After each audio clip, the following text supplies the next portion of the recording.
Sir coming back to the topic کہ یہ بنیادی طور پر کیس کیا تھا اور اس کا پس منظر کیا تھا؟ بلال صاحب، میں اس پہ بحث بات کرنے سے پہلے آپ کی توجہ اس بات کی طرف متوجہ کرواتا ہوں کہ یہ جو مقدمہ تھا یہ قادیانی 1984 سے تحریف شدہ قرآن مجید، اس کا مفہوم، اس کا ترجمہ یہ شائع کرتے تھے۔ صحیح۔ یہ آپ کو یاد ہوگا اس میں جو تیزی آئی ہے وہ 2011 میں آئی ہے۔ اچھا، اس سے پہلے لاہور میں ہمارا ایک مرکز تھا، مرکز سراجیہ۔ صحیح۔ یہ قادیانی مختلف جو قادیانی عہدوں پہ بیٹھے ہیں، وہاں پہ ایک پسرور کا قادیانی تھا، قاضی عطا۔ اچھا، اس آدمی نے بین وہی قرآن مجید کر کے اس کو نیچے اس نے ترجمہ جو تھا وہ منظوم کیا۔ اچھا، جو قادیانی عقائد ہیں جن سے ہمیں جو ڈسپیوٹڈ ہیں، جن سے ہمیں اختلاف ہے، اور جس کی بنا پہ پاکستان کی قومی اسمبلی نے ان کو غیر مسلم ڈکلیئر کیا، وہ سارے عقائد اس میں آئے۔ ہم کبھی علماء بورڈ کے پاس جاتے، کبھی کسی کے پاس جاتے، ہماری کو سنتا نہیں تھا۔ اس کے بعد یہ مسئلہ چلا گیا قرآن بورڈ میں۔ قرآن بورڈ نے اس منظوم ترجمہ جو ہے وہ مرکز سراجیہ کی درخواست پہ پابندی لگائی۔ اچھا، صحیح۔ اس کے بعد حضرت یہ جو ابھی ہے 2011 میں پابندی لگی، 2011 کے بعد پابندی لگی۔ ٹھیک ہے۔ یہ جو آپ جس کے لیے ہم پروگرام کر رہے ہیں، یہ تفسیر صغیر، یہ قاضی مرزا قادیانی کا جو بیٹا مرزا بشیر الدین محمود، یہ دیکھیں اس کے اوپر قرآن مجید لکھا ہے۔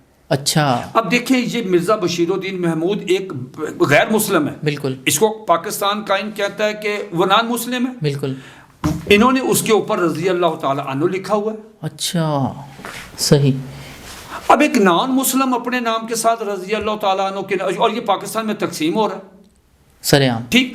اس کو حضرت 2011 میں انہوں نے بہت زیادہ شائع کر کے رمضان المبارک میں یہ کیا کرتے تھے، یہ مسلمانوں کی مساجد میں، آپ دیکھیں ابھی رمضان المبارک آ رہا ہے تو اس میں قرآن مجید کی مانگ بڑھ جاتی ہے، لوگ زیادہ تلاوت قرآن مجید کرتے ہیں۔ یہ سوسائٹیوں میں جا کے، اچھا، مساجد میں جا کے یہ تقسیم کرتے تھے یہ نسخے۔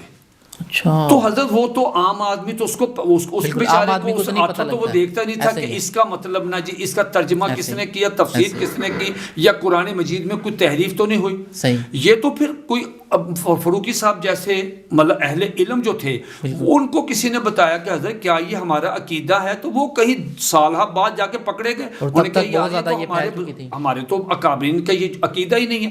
انہوں نے جب اس سب کو گو تھرو کیا، دین اس کو پتا چلا کہ یہ تو تفسیر ہماری، یہ تو تفسیر صغیر مرزا قادیانی کے بیٹے کی جو ہے وہ۔ اس کے بعد حضرت 2019 میں لاہور ہائی کورٹ کے جناب جسٹس شجاعت علی خان صاحب کا بڑا کمپریہنسو اس مسئلے پہ آ چکا ہے، قرآن مجید کی حرمت پہ انہوں نے بڑا کمال فیصلہ دیا۔ اسپیسیفکلی اسی تفسیر کے عنوان نہیں، تفسیر کے نہیں، وہ عام تھا کہ قرآن مجید کی حرمت پہ، اس کی تحفظ پہ، اس کی پرنٹنگ پہ، اور اس میں غالباً یہ بھی ہے کہ بھئی اس کو کوئی غیر مسلم بھی شائع نہیں کر سکتا۔ اچھا، یہ 2019 کی بات۔ اچھا، اوریجنل جو تفسیر ہے اس کو بھی کوئی غیر مسلم شائع نہیں کر سکتا، نہیں کر سکتا نا، اس کا مفہوم تبدیل کرے گا۔ صحیح، ٹھیک۔ اچھا، اس کے بعد کیا ہوا، دیکھیں اس کے بعد کیا ہوا کہ 2019 میں قادیانیوں نے چناب نگر، جس کا پرانا نام ربوہ ہے، وہاں انہوں نے ایک اسپیشل ایک پروگرام کیا جس میں یہ متنازع کتاب جو ہے یہ تقسیم ہوئی۔ اچھا، تقسیم ہونے سے پہلے اس کیس کے مدعی کو معلوم ہو گیا تھا کہ یہ فنکشن ہو رہا ہے۔ اچھا، ٹھیک۔ اس نے ایک دن پہلے تھانہ پولیس اسٹیشن جا کے ان کو انفارم کیا کہ یہاں پر یہ ہونے والا ہے۔ ٹھیک۔ ان کو وہ انگلش میں کہتے ہیں نپ ان دا بڈ، اس کو فتنے کو شروع میں روکنا چاہیے تھا، انہوں نے نہیں روکا۔ پروگرام ہو گیا، پروگرام کے بعد انہوں نے اپلیکیشن پھر دوبارہ دی کہ سارو تو پروگرام تقسیم ہوا، ایک کرائم ہوا ہے، اس کرائم کو دیکھیں۔ لو حضرت 2019 میں وہ سلسلہ چلا ایک ایف آئی آر کے لیے، نہ تو جناب کبھی جے آئی ٹی بن رہی، کبھی کمیٹی بن رہی، کبھی وہ ادھر جا رہا، کبھی اوپر جا رہا۔ نو حضرت ایف آئی آر درج ہوئی۔ آپ اندازہ لگائیں کہ 2019 میں یہ وقوع ہوا، ایف آئی آر کے لیے درخواست دی گئی اور پرچہ درج ہوتا ہے جا کے 2022 میں۔ اچھا، 3 سال بعد۔ 3 سال۔ اب مجھے بتائیں کہ اس میں کیا مسئلہ تھا، کہ کیا پروگرام نہیں ہوا؟ بالکل ایک کیا سمپل انہوں سا نے کیس ہے. تقسیم نہیں کیا؟ اور ملزم جو گرفتار ہوتا ہے حضرت وہ 2023 میں ہوتا ہے. اچھا اب 4 دیکھیں سال حضرت، بعد. جی حضرت دیکھیں میرے پاس اس کیس کی یہ ایف آئی آر ہے. صحیح. اب یہ ایف آئی آر میں جو ہے وہ اصل جو ملزمان لکھے ہیں وہ تو گرفتاری نہیں کیے، جو اچھا. رسپانسیبل تھے ان کو صحیح. نہیں.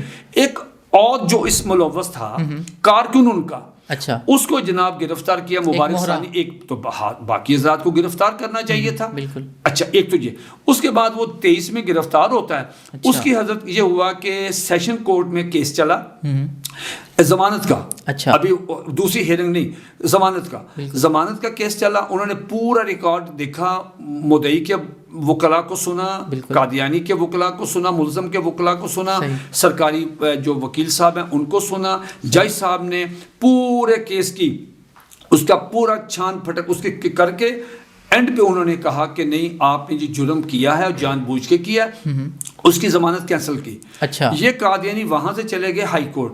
اچھا. ہائی کورٹ آئے تو ہائی کورٹ نے بھی پوری دیانتداری کے ساتھ اس کیس کو پوری طرح اس کو چھان بین کی اور صحیح. اس کے بعد انہوں نے اس کو میرٹ پہ اس کی ضمانت کینسل کی. اچھا. دین یہ قادیانی آ گیا سپریم سپریم کورٹ کورٹ. میں. ٹھیک ہو. یہ اس کیس کا ہے.